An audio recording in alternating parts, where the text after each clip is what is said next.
एक ऐसी दुनिया जहाँ जादू कोई तोहफा नहीं बल्कि एक अजाब है। एक शहर जिसे दी होल कहा जाता है, जहाँ सोर्सरर सिर्फ मासूम लोगों पर अपने मैजिक के एक्सपेरिमेंट करने आते हैं। इन एक्सपेरिमेंट से कोई मरता है तो कोई हमेशा के लिए मॉन्स्टर बन जाता है।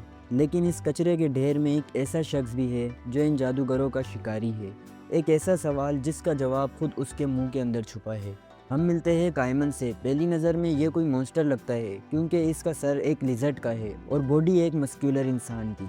असल में कायमन एक इंसान ही था, मगर किसी सोर्सरर ने इस पर ऐसा खतरनाक मैजिक किया कि ये अपनी शक्ल और अपनी यादें दोनों खो बैठा। लेकिन कायमन के पास एक ऐसी पावर है जो किसी मैजिशियन के पास नहीं, मैजिक इम्यूनिटी, यानी इस पर किसी के जादू का कोई असर नहीं होता। और यहाँ एक ज़रूरी बात, इस दुनिया में किसी भी मैजिक के असर को ख़त्म करने के सिर्फ दो तरीके हैं, या तो जिसने मैजिक किया वो खुद उसे ख़त्म करे या उस मैजिशियन की मौत। इसलिए कायमन रोज़ जादूगरों का शिकार करता है। जब ये किसी मैजिशियन का सर अपने मुंह के अंदर लेता है तो उस मैजिशियन को कायमन के गले के अंदर एक मिस्टीरियस आदमी दिखता है और वही आदमी फैसला करता है कि ये वही मैजिशियन है जिसने कायमन को बदला था या नहीं, क्योंकि सिर्फ उस मिस्टीरियस आदमी को पता था कि कौन सा मैजिशियन जिम्मेदार है। इस मिशन में उसकी सबसे बड़ी साथी है उसकी दोस्त नकाइदो।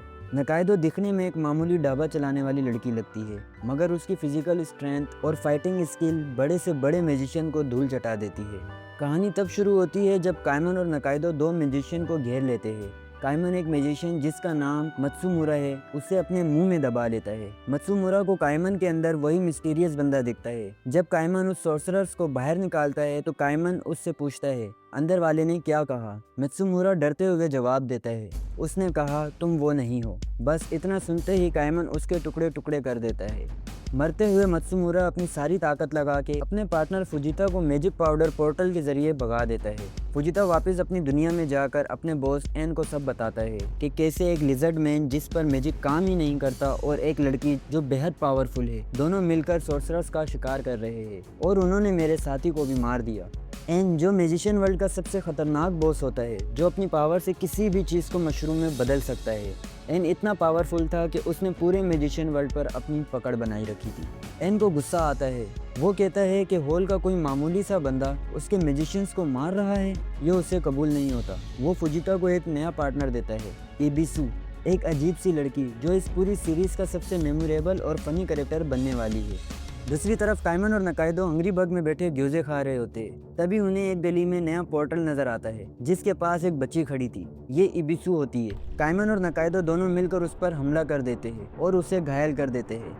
फिर कायमन जैसे ही इबिसु का सर अपने मुंह में लेता है तभी फुजिता वहां पहुंच जाता है और इबिसु को खींचकर वापस पोर्टल में ले जाने की कोशिश करता है। इस खींचातानी में इबिसु के चेहरे की स्किन बुरी तरह छिल जाती है और उस सदमे के बाद उसकी मेंटल स्टेट टूट जाती है और वो पागलों वाली हरकतें करने लगती है। फिर सीन शिफ्ट होता है कायमन के ख्वाब की तरफ। कायमन को हर रात एक ऐसा ख्वाब आता है कि वो खून की उल्टी कर रहा है और कोई आदमी उसके मुंह को चीरते हुए अंदर से बाहर निकल रहा है। खौफ के मारे वो अचानक झटके से उठ जाता है और सोच में पड़ जाता है कि आखिर वो आदमी कौन है। यही वजह है कि वो अपने वजूद की तलाश में रोज सोर्सरर्स का शिकार करता है। मगर अब खतरा बढ़ने वाला था क्योंकि आगे कायमन का सामना दो ऐसे सोर्सरर्स से होने वाला है जो लगभग कायमन का सर तन से जुदा करने वाले हैं। क्या कायमन उनसे बच पाएगा या लिजर्ड मैन का सफर यहीं खत्म हो जाएगा और शायद कायमन का असली राज अब खुलने वाला है। आपको क्या लगता है, कायमन आखिर कौन है, हीरो या विलन? कमेंट में ज़रूर बताएं और एपिसोड 2 देखने के लिए वीडियो को लाइक और चैनल को सब्सक्राइब कर दें।